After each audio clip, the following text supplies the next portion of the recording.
어느 비 오는 밤, 종로의 작은 찻집 한 구석에서 나는 조용히 차를 마시며 창밖을 바라보고 있었다.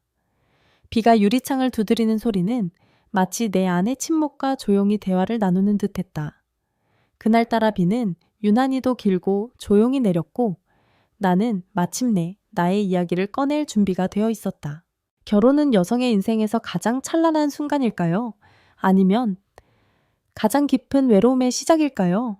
나는 31살의 서유나. 강원도 산골짜기에서 나고 자란 농부의 막내딸이다.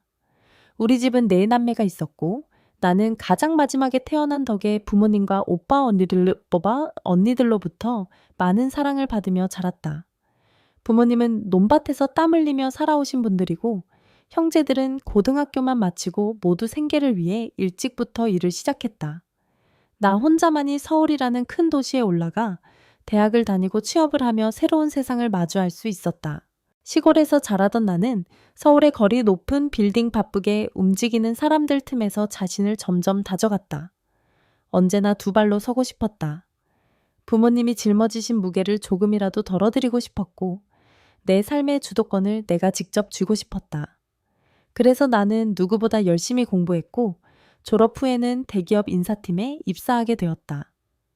처음엔 매일 야근을 하고 주말에도 자기계발서를 읽으며 시간을 보냈다.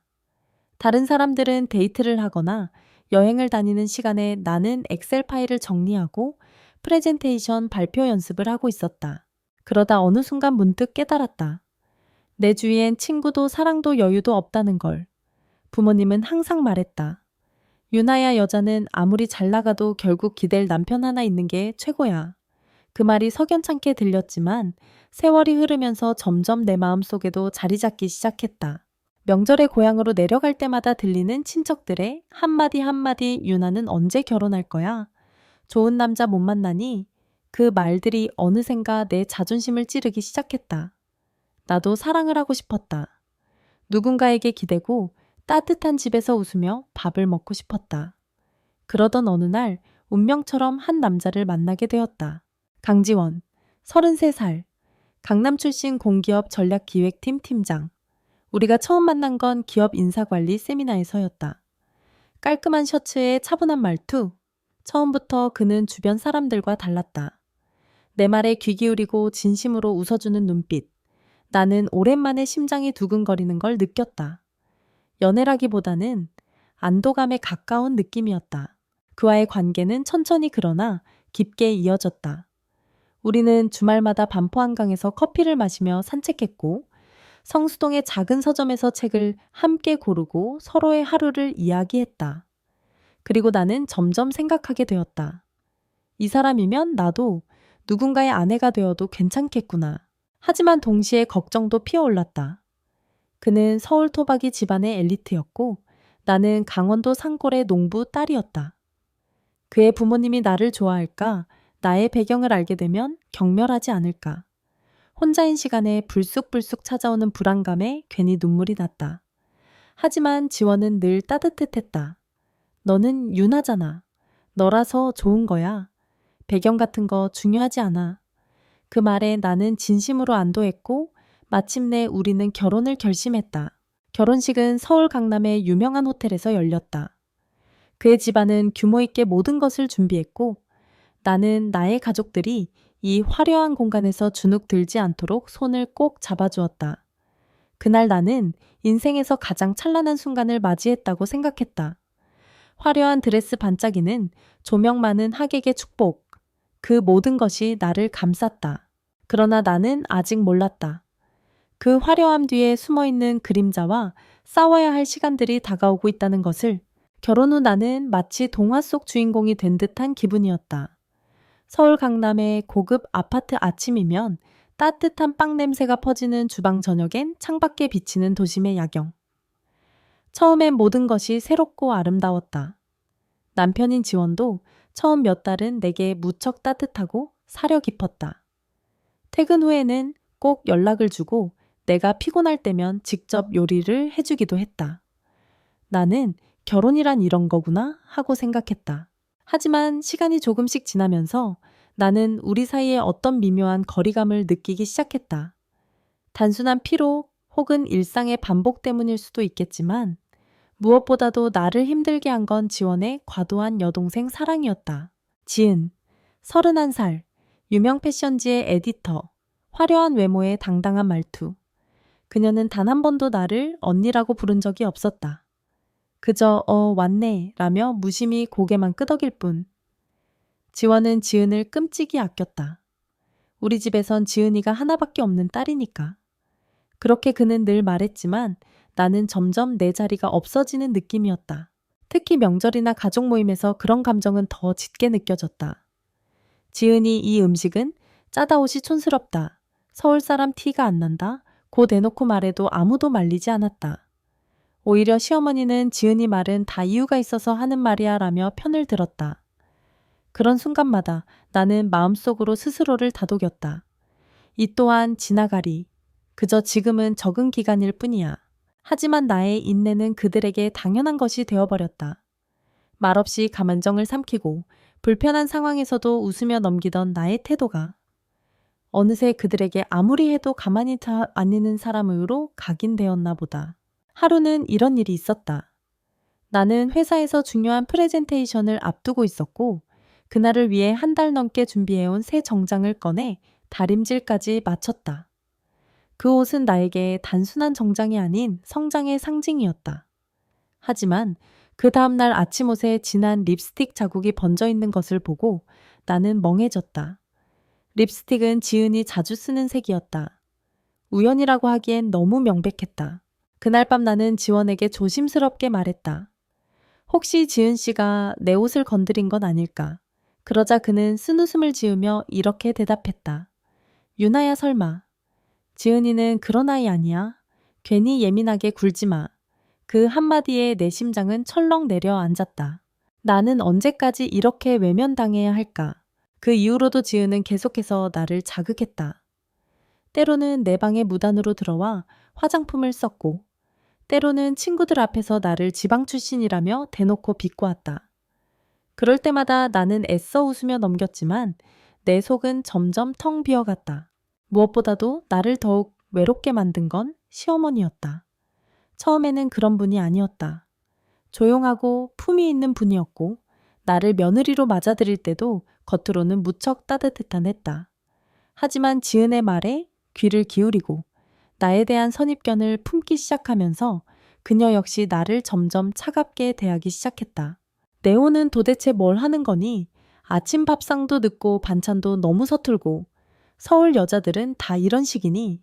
그 말이 내 귓가를 스쳤을 때 나는 자신도 모르게 웃음이 나왔다. 나는 서울 여자가 아니다. 하지만 서울에서 누구보다 치열하게 살아온 사람이다. 나처럼 일하고 공부하고 매일 늦게까지 일하는 여자를 그렇게 가볍게 무시하는 그들 앞에서 나는 아무 말도 할 수 없었다. 그리고 나는 점점 이 집에서 나의 위치가 어디인지 알 수 없게 되어갔다. 결혼식은 정말로 눈부셨다. 서울 강남의 유명 호텔에서 열린 예식장엔 수많은 하객이 모였고 조명은 반짝였으며 하얀 드레스 위로 내리는 꽃비는 마치 영화 속 장면 같았다. 어머니는 시골에서 올라오신 친척들에게 고개를 들고 우리 유나가 서울에서 이렇게 컸다고 자랑하셨고 나는 부모님의 얼굴에 번진 뿌듯함을 보며 울컥했다. 하지만 그 아름다움은 단지 하루였다. 신혼집은 시댁과 같은 건물에 위치한 펜트하우스였다. 시어머니는 가족은 함께 살아야 정기 생긴다. 며 같은 건물에 살 것을 요구하셨고 남편은 별다른 고민 없이 엄마가 원하시는 일이니까 라고만 했다. 그 말 한마디가 앞으로의 나의 삶을 암시하는 시작이었다. 결혼 후 첫날 시어머니는 내게 이런 말을 했다. 유나 씨, 우리 집은 조용하고 깔끔한 걸 좋아해요. 평소 말수도 줄이고 반찬은 5가지 이상 국은 꼭 끓여놔야 해요. 그 말에 나는 당황했다. 그동안 직장 생활하며 간편하게 식사하던 내 방식은 이곳에선 허용되지 않는 듯했다. 처음엔 최선을 다했다. 아침 5시에 일어나 장을 보고 반찬을 만들고 남편과 시부모의 식사를 챙겼다. 그런데도 시어머니는 늘 뭔가 불만스러운 표정이었다. 고춧가루가 너무 많아 젓갈 냄새가 거슬려 이건 우리 집 방식이 아니야. 지은은 종종 집에 들러 마치 자신의 집인 것처럼 당당하게 행동했다. 냉장고 문을 여닫고 내 화장대 위에 향수를 뿌리며 나의 존재를 전혀 의식하지 않는 듯했다. 심지어 어느 날은 내 옷장을 열어 이런 옷을 입고 다녀 너무 구식 아니야 라며 비웃었다. 나는 입술을 꽉 깨물며 아무 말도 하지 않았다. 남편 지원은 여전히 출근 전 커피를 함께 마시고 퇴근 후 피곤한 나를 안아주곤 했다. 하지만 점점 그의 관심은 업무와 가족 사이에 분산되어 갔고 나는 뒷전이 되었다. 지은과의 대화는 늘 웃음으로 가득했고 나와의 대화는 점점 의무처럼 변해갔다. 하루는 지원에게 조심스럽게 물었다. 지원아, 혹시 우리 따로 살 수는 없을까? 너무 가까이 있으니까 나도 시어머니도 불편해 하시는 것 같아. 그는 곧바로 표정을 굳히며 말했다. 유나야, 엄마가 너한테 뭐라고 하셨니? 내가 보기엔 엄마도 많이 배려하시고 계셔. 그냥 너도 조금 더 맞춰가면 될 거야. 나는 그 말에 아무 대답도 하지 못했다. 내 목소리는 들리지 않았다. 마치 이 집에서 나는 투명인간 같았다. 특히 잊을 수 없는 날이 있다. 시댁에서 작은 가족 모임을 열었고 내가 준비한 음식이 식탁 위에 올라갔다. 그 자리에서 지은은 나의 된장국을 한 숟갈 먹더니 얼굴을 찌푸리며 이렇게 말했다. 이거 우리 집 된장국 아니잖아요. 엄마 이거 유나 씨가 만든 거예요. 그러자 시어머니는 아무 말 없이 젓가락을 놓고 물을 한 모금 마신 뒤 이렇게 말했다. 다음부턴 내가 끓이는 게 낫겠네. 그날 밤 나는 주방에서 조용히 눈물을 흘렸다. 냉장고 안에 반찬통을 하나씩 정리하며 나는 왜 이렇게 애써야만 할까? 내가 잘못된 선택을 한 걸까라는 생각이 가슴을 짓눌렀다. 결혼은 내게 새로운 시작일 줄 알았다. 그런데 이제 보니 그것은 단지 적응해야 하는 전쟁터였을 뿐이다. 결혼한 지 1년이 지났을 때 나는 비로소 깨달았다. 이 집에서는 며느리란 존재가 단지 결혼식 때만 주인공일 뿐 그 이후엔 그저 조용히 배경이 되어야 한다는 걸. 반면 시누이 지은은 이 집의 중심이었다. 그녀는 본가에 살지도 않지만 항상 이 집안의 공기처럼 존재했다. 그녀가 한마디 하면 어머니는 바로 반응했고 아버지조차 고개를 끄덕였다. 남편 지원도 마찬가지였다. 나는 점점 더 나만 모르는 가족의 규칙들에 당황했고 그때마다 지은은 교묘하게 나를 불편하게 만들었다. 처음에는 단순한 말투였다. 언니, 이런 된장 어디서 샀어요? 우리 집은 이런 맛 싫어하는 거 모르셨어요. 이 옷 직장용이에요. 조금. 너무 평범하지 않아요. 그녀는 웃으면서 말하지만 그 안에 담긴 칼날은 날카로웠다. 내가 아무 말 없이 웃어 넘기면 그녀는 점점 더 대놓고 무례해졌다. 어느 날은 아예 내 방에 들어와 화장대 위에 놓인 립스틱을 가져가더니 거울 앞에서 웃으며 말했다. 이런 색 어울린다고 생각해서 샀어요. 서울 여자는 이런 색 안 써요. 내가 정리해둔 옷장에서는 옷이 뒤섞여 있었고 다림질해둔 블라우스엔 화장품 얼룩이 묻어 있었다. 나는 모든 걸 참았다. 남편에게 이야기하면 예민하다고 할까 두려웠고 시어머니에게 말하면 오히려 내게 잘하라는 충고만 들을 게 뻔했다. 하지만 가장 큰 사건은 회사에서 중요한 발표를 앞둔 날에 일어났다. 나는 몇 주 동안 발표 준비를 하며 매일 늦게까지 연습했고 그날을 위해 특별히 주문한 고급 원피스를 꺼내놓고 손수 다려놓았다. 그 옷은 나에게 단순한 의상이 아니라 내 커리어를 증명할 상징이었다. 그날 저녁 나는 평소처럼 샤워를 하러 욕실에 들어갔다. 문을 닫기 직전 지은이 내 방 앞을 지나가는 걸 보았지만 특별히 의심하진 않았다.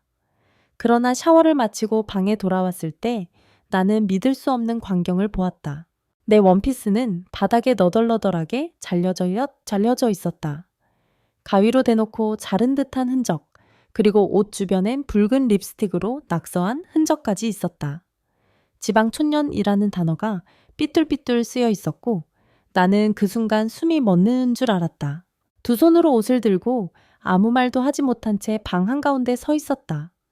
눈물이 쏟아질 것 같았지만 이상하게도 차가운 분노만이 온몸을 감쌌다. 더 이상 참을 수 없었다. 나는 방문을 열고 거실로 나가 지은에게 소리쳤다. 이게 당신이 한 짓이야 말해 왜 이런 짓을 해? 지은은 처음엔 당황하더니 이내 눈을 치켜뜨며 말했다. 증거 있어요? 그냥 누군가 실수한 거 아닐까요? 나는 주먹을 꽉 쥐고 몸을 떨었다. 그때 남편과 시부모님이 소란을 듣고 나왔다. 나는 찢긴 옷을 보여주며 설명했다. 하지만 지은은 눈물을 뚝뚝 흘리며 말했다. 언니가 요즘 스트레스 때문인지 나한테 자꾸 이상한 말 하고 그래요. 저 정말 힘들어요. 언니가 자꾸 저를 밀어내요. 그 순간 분위기는 180도 바뀌었다. 시어머니는 나에게 이런 식으로 가족을 몰아가면 어떻게 하냐고 다그쳤고 남편은 그저 고개를 숙이고 아무 말도 하지 않았다. 나는 방 안으로 돌아와 문을 잠그고 주저앉았다. 온몸이 떨리고 속이 뒤집히는 기분이었다. 나는 이 집에서 아무도 믿을 수 없어. 누구 하나 내 편이 아니야. 그날 밤 나는 혼자 이불을 덮고 흐느끼며 결심했다. 이대로는 안 된다. 더 이상은 못 참아. 다음 날은 내가 회사를 다닌 이후 가장 중요한 날이었다. 발표 심사를 통해 승진 여부가 결정되고 이후 내 커리어의 방향이 달라질 수 있는 인생의 전환점 같은 자리였다. 하지만 나는 그 발표에 입고 갈 옷이 없었다. 그 잘린 원피스는 단순한 옷이 아니라 나의 준비와 노력 자존심이 깃든 깃발 같은 것이었다.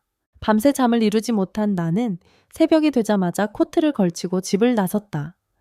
아침 햇살이 서서히 비추고 있었지만 내 마음은 어두운 터널 속에 갇혀있는 듯했다. 서울의 백화점과 쇼핑몰은 아직 문을 열지 않았고 당장 발표는 몇 시간 후로 다가오고 있었다. 그때 문득 생각난 사람이 있었다. 대학 시절부터 함께 지냈던 친구 미란. 그녀는 늘 단정하고 세련된 스타일을 유지했기에 혹시라도 입을 만한 정장이 있을까 싶었다. 떨리는 손으로 그녀에게 전화를 걸었다. 미란아, 혹시 지금 집에 있어 부탁 좀 해도 될까? 내 목소리에 담긴 절박함을 느꼈는지 그녀는 망설임 없이 대답했다. 당연하지. 얼른 와. 내가 옷장 열어놓고 기다릴게. 그녀의 집에 도착하자 미라는 따뜻한 미소로 나를 반겨주었다.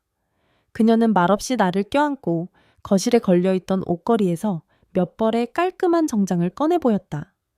이건 네가 좋아할 만한 색이고 이건 발표 자리에 잘 어울릴 거야. 나는 울컥하는 마음을 꾹 누르며 고개를 끄덕였다.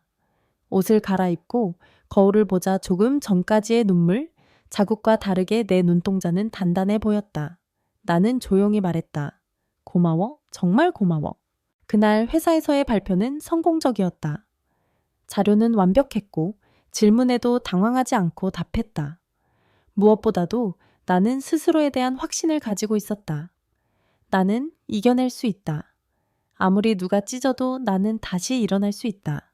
발표를 마치고 돌아오는 길 나는 처음으로 가벼운 발걸음을 느꼈다. 하지만 그 가벼움은 오래가지 않았다. 집에 돌아오자마자 시어머니는 아무 일도 없었다는 듯 식탁에서 반찬을 정리하고 있었고 지은은 소파에 앉아 드라마를 보고 있었다. 남편은 내 얼굴을 보자 짧게 물었다. 잘했어. 나는 피곤한 얼굴로 고개를 끄덕였다. 그 순간 지은이 비웃듯 말했다. 그래도 드레스 없이도 해냈네. 대단하다 언니. 나는 그 말을 듣고 순간 머릿속이 하얘졌다. 그녀는 내 노력을 짓밟고 상처를 비웃고 있었다.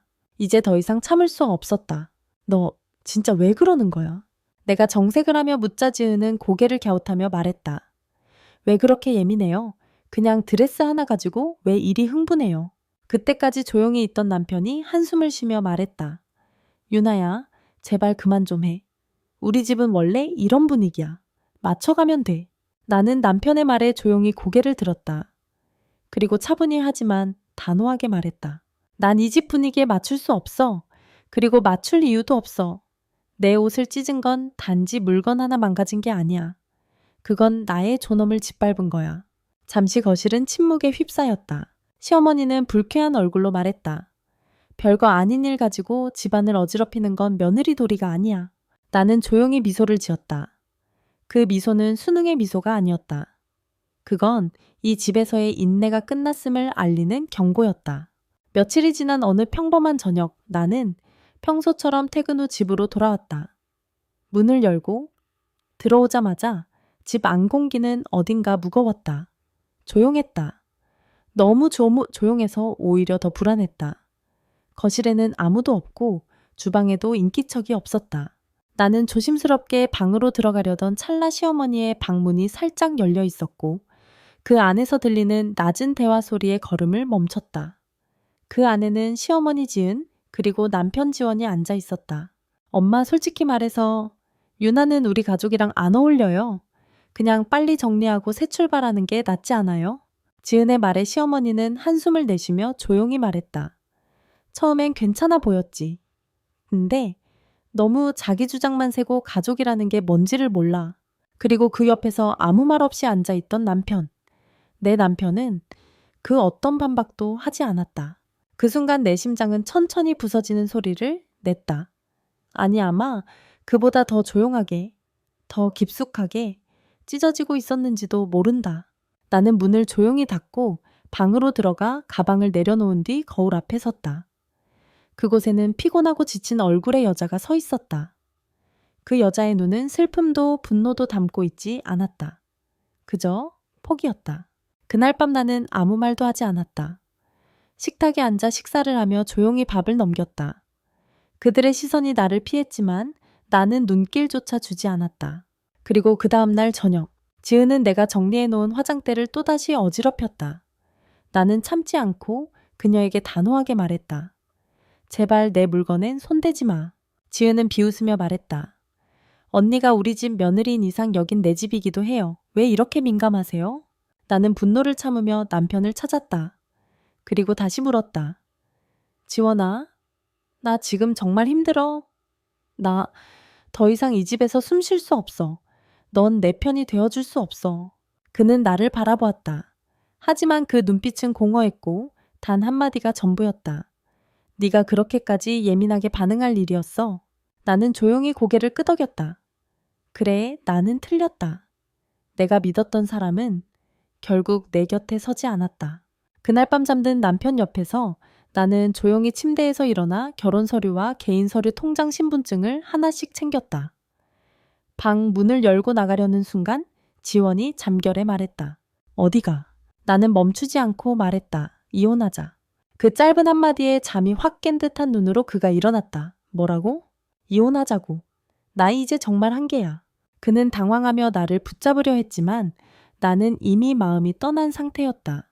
우리는 그대로 차를 타고 야간 운영 중인 관할구청으로 갔다. 직원은 놀란 눈으로 우리를 바라봤고 내가 꺼낸 종이들과 남편의 신분증을 보며 조용히 접수했다. 서류를 작성하는 내내 나는 아무 말도 하지 않았다. 단 한 방울의 눈물도 흘리지 않았다. 모든 게 멀어지는 듯한 느낌이었지만 동시에 무언가 가벼워졌다. 관청 밖으로 나와 내가 첫 발을 다 내딛는 순간 나는 비로소 진정한 이별을 체감했다. 남편은 옆에서 나를 바라보며 중얼거렸다. 정말 이렇게 끝내는 거야. 나는 짧게 대답했다. 이제 그만하자. 며칠 동안 나는 부모님 댁에서 지냈다. 강원도 산골마을의 공기는 여전히 맑았고 엄마는 예전처럼 내 이마를 만지며 말했다. 유나야, 너 많이 애썼구나.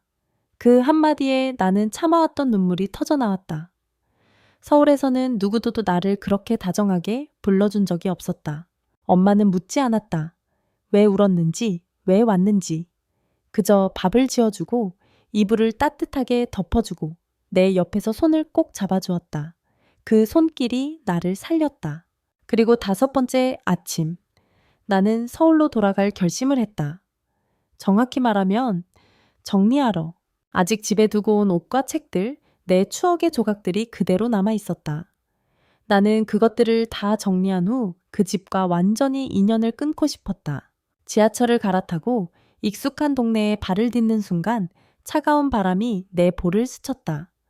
그리고 문을 열자마자 마주한 건 예상치 못한 얼굴이었다. 지은이었다. 그녀는 화장이 진하게 되어 있었고 눈초리는 싸늘했다. 그리고 아무런 말도 없이 내 뺨을 후려쳤다.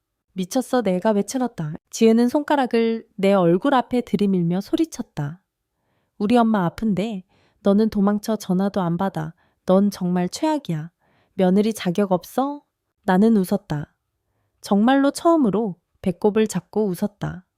그 웃음에는 분노도 조롱도 연민도 섞여 있었다. 아직도 몰라 나. 이제 내 형수 아니야. 우린 이혼했어. 내 오빠가 그 말도 안 했니? 지은의 얼굴이 굳어졌다. 놀란 눈으로 나를 바라보며 뒤로 한 걸음 물러섰다. 나는 천천히 그녀를 지나쳐 방으로 들어갔다. 짐은 많지 않았다. 내가 떠난 뒤 정리된 건 없었고 오히려 방은 더 엉망이 되어 있었다. 나는 차분하게 필요한 물건만 하나하나 가방에 담았다. 그리고 나오는 길 거실 한복판에서 멈췄다. 지은은 여전히 말을 잇지 못했고 나는 그녀를 바라보며 말했다. 그동안 내가 너무 착했지. 조용히 있으니까 네가 이긴 줄 알았을 거야. 하지만 이제 알아도 나는 네 장난감이 아니고 이 집의 하인도 아니야. 그 순간 시어머니가 방에서 나왔다. 그녀는 내 모습을 보자마자 놀란 얼굴로 달려왔다. 유나야, 얘가 좀 성격이 급해서? 사실은 나도 많이 반성하고 있었어. 네가 없으니까 집이 너무 썰렁하고. 미안해. 나는 그녀를 향해 고개를 숙이지 않았다. 그저 조용히 말했다. 늦었어요. 저는 이미 충분히 참았고 이제 그만할게요. 엄마라 부를 사람은 제게 단 한 분밖에 없어요. 고향집에 계신 우리 엄마요. 그 말에 시어머니의 표정은 얼어붙었고 지은은 더 이상 아무 말도 하지 못했다. 나는 마지막으로 현관문을 열며 한 손으로 가방을 들고 천천히 집을 나섰다. 한 걸음 또 한 걸음. 계단을 내려가는 내 발걸음은 가벼웠고 가슴속엔 묘한 해방감이 퍼지고 있었다. 이제 나는 더 이상 이 집의 며느리가 아니었다. 나는 누군가의 그림자도 타인의 희생도 아닌 나 자신 덕으로 다시 걷기 시작한 사람이었다. 나는 강남의 고급 아파트를 떠나 마포구의 오래된 주택가로 이사했다. 엘리베이터도 없는 4층 빌라였고 방은 작고 오래됐지만 그 안에는 조용함과 자유가 있었다. 새벽이 되면 종이 창문 사이로 들어오는 햇살, 그리고 창밖에서 들려오는 아파트 관리인의 라디오 소리. 비로소 내가 내 삶을 주인공으로 사는 느낌이었다. 처음엔 막막했다. 함께 누울 사람이 없고 함께 저녁을 먹을 가족도 없었다. 퇴근 후 돌아오면 깜깜한 집, 그리고 혼자 마시는 따뜻한 차 한 잔. 하지만 그 고요함 속에서 나는 내 마음의 소리를 듣기 시작했다. 퇴근 후 나는 일기를 쓰기 시작했다. 처음엔 몇 줄도 차에 못 쓰던 글이 점점 길어졌고 그 안에는 내가 그동안 참고 살았던 말들이 하나둘 녹아들었다. 내가 원하는 건 누군가의 인정보다도 나 자신에게 솔직한 삶이다. 그리고 그 글들을 블로그에 올리기 시작했다. 제목은 단순하게 한 여자의 이야기. 처음엔 몇 명만 읽었지만 점점 공감 댓글이 달리기 시작했다. 저도 그런 경험 있어요. 눈물이 나네요. 용기 내줘서 고마워요. 언니 계속 써주세요. 저한텐 큰 위로예요. 그중엔 이혼을 고민하는 사람도 있었고 가족 안에서 소외당한 며느리도 있었다. 나는 그들에게 답장을 달면서 또 한 번 치유받고 있었다. 회사에서도 나는 더 적극적으로 변했다. 예전엔 조용히 앉아지시만 따랐다면 이젠 회의에서 의견을 내고 기획도 자청했다. 상사들은 놀란 눈으로 나를 보았고 동료들은 내 변화에 박수를 보냈다. 사람들은 내가 강해졌다고 했지만 나는 알았다.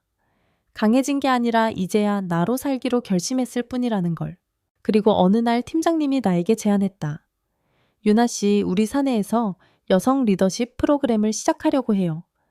강의 한번 해볼래요?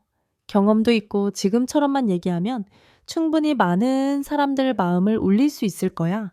그 제안을 받고 집으로 돌아와 창밖을 바라보며 생각했다. 내 이야기가 누군가에게 힘이 될 수 있다면 더는 부끄러워할 필요가 없겠지. 나는 흔쾌히 수락했다. 그리고 강연 당일, 작은 회의실이었지만 자리가 꽉 찼고 모두 조용히 나의 이야기를 들었다. 나는 숨을 크게 들이쉬고 마이크 앞에서 첫 문장을 말했다. 여러분, 저는 결혼을 통해 사랑을 배운 줄 알았지만 사실은 이혼을 통해 나 자신을 사랑하는 법을 배웠습니다. 순간 회의실엔 정막이 흘렀다. 하지만 그 안엔 따뜻한 공감의 숨결이 있었다. 어느 날 출근 준비를 하던 내게 낯선 번호로 전화가 걸려왔다. 몇 번을 망설이다가 전화를 받았고 수화기 너머로 들려온 목소리는 놀랍게도 지은이었다. 엄마가 병원에 입원했어. 그 말에 나는 아무 말도 하지 않았다. 지은은 계속 말했다. 네가 무슨 감정인지 알아. 그래도 엄마가 너를 찾더라. 나는 여전히 침묵했고 그녀는 조용히 숨을 내쉬며 말했다. 한 번만 와줘. 진심이야. 전화를 끊고 한참 동안 창밖을 바라봤다. 병원에 간다고 해서 내가 그들을 용서하는 건 아니었다. 하지만 나는 이제 그 누구의 감정에도 끌려가지 않는 사람이다. 그리고 다음 날 나는 병원으로 향했다. 하얀 병실. 산소호흡기 옆에 앉아있는 어머니의 모습은 내가 기억하던 그 날카롭고 단단한 시어머니가 아니었다. 그녀는 창백했고 작은 기침 소리조차 나약했다. 내가 병실에 들어서자 그녀는 고개를 돌렸다. 정말 왔구나. 나는 조용히 고개를 끄덕였다. 지은 씨가 연락해서요. 이젠 저 가족 아니니까요. 그녀는 눈을 감고 조용히 말했다. 알아. 내가 잘못했단 거 알아. 그땐 그게 옳은 줄 알았어. 나는 그녀의 말에 감정이 일렁일 줄 알았지만 놀랍게도 아무런 분노도 연민도 떠오르지 않았다. 그저 담담했다. 그때 제가 떠난 건 옳은 선택이었어요. 어머니가 그걸 인정해 주셨다면 그것만으로 충분해요. 어머니는 한참 동안 나를 바라보다 이불 위로 손을 내밀었다. 한 번만 손 좀 잡아줄래? 나는 잠시 멈칫했지만 결국 그 손을 잡았다. 차가운 손끝 떨리는 손바닥. 그 속에 담긴 건 후회와 미안함이 아니라 아마 해방이었다. 그날 병실을 나오며 지은이 나를 따라 나왔다. 유나야, 아니 언니. 나는 돌아보지 않았다. 그 이름 이제 나한텐 아무 의미 없어. 나 유나예요. 그냥 서유나. 지은은 멈춰서며 조용히 말했다. 고마워. 나는 천천히 걸음을 옮기며 속으로 말했다. 용서하지 않아도 괜찮아. 나는 이미 자유로워졌으니까. 몇 달이 흐른 후 어느 봄 아침, 나는 마포의 작은 골목길을 걷고 있었다. 벚꽃이 흩날리는 거리 카페 앞에서 들려오는 재즈 음악, 그리고 초록잎이 솟아나는 담벼락. 세상은 여전히 바쁘고 누군가는 여전히 상처를 안고 살고 있을 것이다. 하지만 나만큼은 이제 그 상처와 공존하는 법을 배웠다. 회사에서 나는 정식으로 여성인권 프로젝트 리더가 되었고 매주 금요일 저녁엔 한 여자의 이야기라는 팟캐스트 방송을 운영하고 있다. 다양한 여성이 사연을 보내오고 어떤 날은 눈물로 끝나고 어떤 날은 웃음으로 끝난다. 그러던 어느 날 한 편지가 도착했다. 윤하님, 언니의 이야기를 들으면서 제가 얼마나 큰 용기를 얻었는지 몰라요. 저도 남편의 집에서 5년간 무시당하며 살았지만 이제 이혼을 결심했어요. 저도 제 인생의 주인으로 살아보려 해요. 그 편지를 읽으며 나는 천천히 눈을 감았다. 나의 고통이 누군가에게 빛이 되었다는 것. 그 사실 하나만으로 모든 지난 날이 의미 있어졌다. 그리고 주말 아침 나는 미랑과 함께 아현동 근처 작은 공간을 임대했다. 우리는 그곳에 여성들을 위한 작은 상담센터를 열기로 했다. 이름은 다시 나답게. 상담실엔 햇살이 잘 들고 창문 아래엔 작은 화분들이 놓여 있었다. 책장 한켠엔 여성 서적들과 자서전이 진열되어 있고 벽엔 송글씨로 써내려간 문장이 걸려 있었다. 우리는 누구의 며느리이기 전에 누구의 아내이기 전에 하나의 사람이다. 개소식 날 고향에서 부모님이 올라오셨다. 엄마는 눈시울을 붉히며 내 손을 꼭 잡았다. 우리 딸 정말 잘 자라줬구나. 고맙다. 그 말에 나는 참았던 눈물을 흘렸다. 누군가의 자랑이 된다는 건 단지 성공해서가 아니다.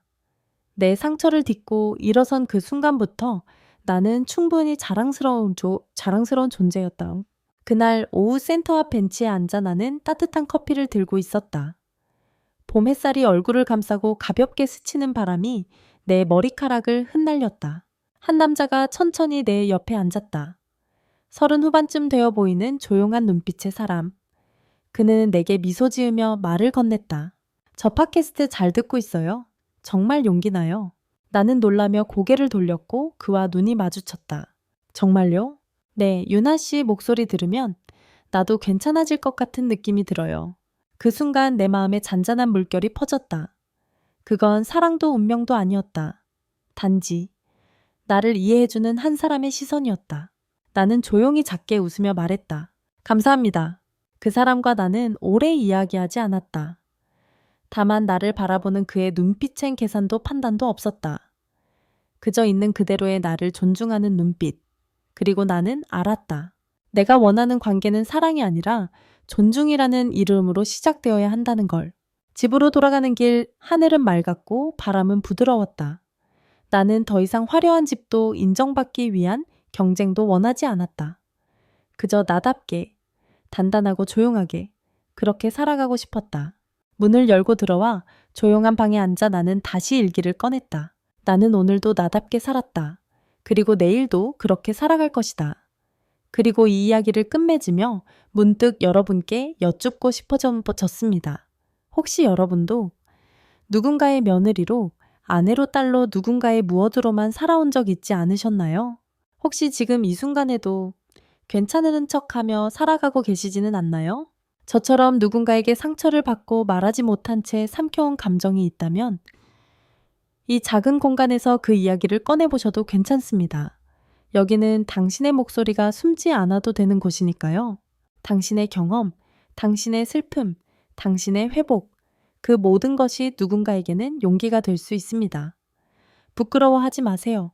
말하는 순간부터 우리는 조금씩 자유로워질 수 있으니까요. 혹시 오늘 제 이야기를 들으며 마음 한켠이 뜨거워졌다면 댓글로 당신의 이야기를 들려주세요. 혹은 단 한 줄의 감상이라도 괜찮습니다. 그 한 줄이 어쩌면 또 다른 누군가에게 위로가 될지도 모릅니다. 그리고 혹시 지금도 누군가의 이야기를 꼭 들어야 한다고 생각된다면 조심스럽게 공유해 주세요. 지금 이 순간 아주 멀리서 이 이야기를 필요로 하는 누군가가 있을지도 모르니까요. 끝으로 당신의 삶이 당신의 이름으로 다시 피어나기를, 오늘도 스스로를 안아주는 하루가 되시기를 진심으로 바랍니다. 좋아요와 구독도 눌러주시고요. 다음 이야기에서 다시 만나요. 고맙습니다.